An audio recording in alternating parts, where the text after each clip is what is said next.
한 주 기업 뉴스 리뷰 주간 기업 기상도입니다.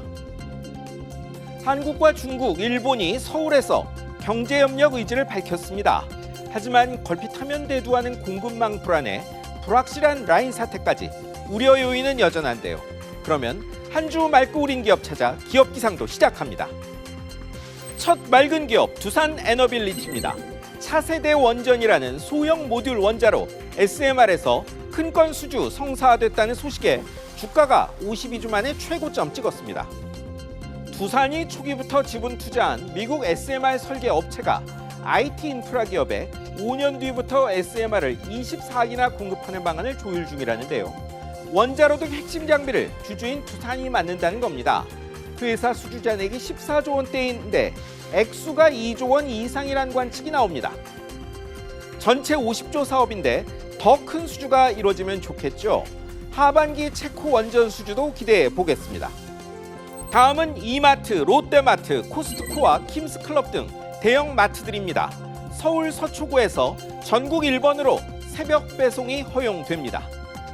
전자상거래의 고성장, 중국의 물량 공세로 대형마트들 고전 중인데요.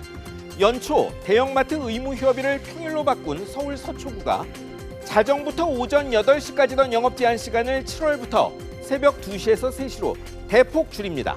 일찍 열고 늦게 닫는 것도 되지만 무엇보다 새벽 배송을 할 수 있겠죠. 자연스럽게 전국 확산 예상됩니다.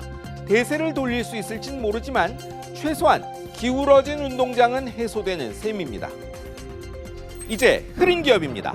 먼저 삼성전자입니다.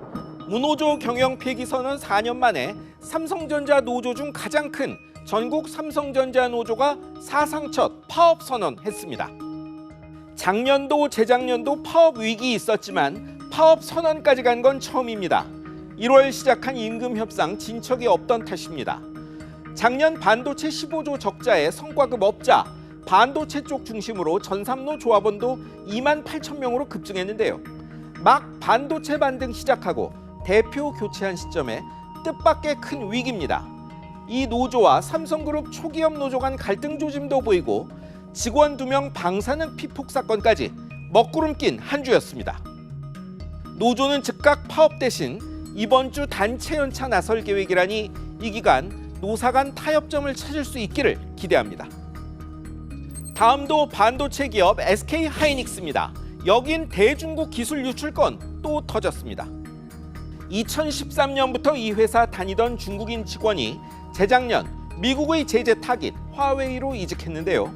퇴사 전 A4지 3,000장 분량 자료를 출력했답니다. 반도체 불량률 낮추는 공정 문제 해결책 관련 자료라는데요. 경찰이 지난달 이 직원 체포했고 구속돼 재판받고 있다는 소식입니다. 작년엔 이 회사 협력사 임원이 중국의 기술 빼돌리다 덜미 잡혔고 중국의 삼성반도체 복제공장 건설 시도도 적발됐었죠. 중국향 기술 탈취가 도를 넘고 있습니다. 이번엔 한국전력과 가스공사입니다. 당장의 수지는 좀 나아졌는데 눈덩이 빚 때문에 이자까지 감당이 힘든 상태란 평가입니다. 3월 말 기준 부채가 한전 201조, 가스공사 47조. 이것도 약간의 요금 인상으로 작년 말보다 줄어든 겁니다.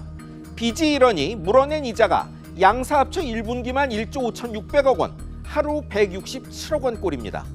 2021년부터 2023년만 한전이 미치고 전기 팔며 생긴 적자가 43조, 가스값 폭등에 가스공사는 여전히 원가 80%만 받고 파는 실정입니다.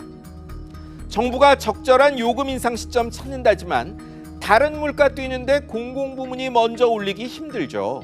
하지만 결정 미룰수록 뒷감당이 더 어렵다는 게 문제입니다. 마지막은 대한항공, 아시아나항공입니다. 여행객 늘면서 실적 회복 기대는 있는데 사실상 처음 외국 항공사에게 국제선 승객 뒤지는 일이 일어났습니다. 항공 통계 보면 4월 국제선 양사 승객은 223만 9천 명, 외항사는 225만 3천 명. 1년 전에 비해 양 국적사 승객은 32% 늘었는데 외항사는 50% 넘게 늘어난 결과죠. 2009년 통계 집계 이래 코로나 사태 한창이던 2021년 11월 빼면 사실상 처음 있는 일입니다. 원인은 방한 외국인 증가, 그리고 더 싼 요금 때문이란 분석 나옵니다. 국적사, 외항사 다 타보셨다면 서비스가 다르다는 건 아실 겁니다. 그런데도 이런 일 벌어진 건 경기 어려운데 항공료 너무 오른 탓 아닐지 생각해 볼 필요 있습니다. 김에 이어 초콜릿 값 인상 예정돼 있고 탄산음료, 주스도 오릅니다. 적자 감당 안 돼 전기, 가스 요금도 인상 시점 보고 있다죠. 이런 고물가의 중산층 가구도 적자가 늘며 내수가 안 살고 있습니다. 그야말로 물가가 만사인 시대입니다. 지금까지 주간 기업 기상도였습니다.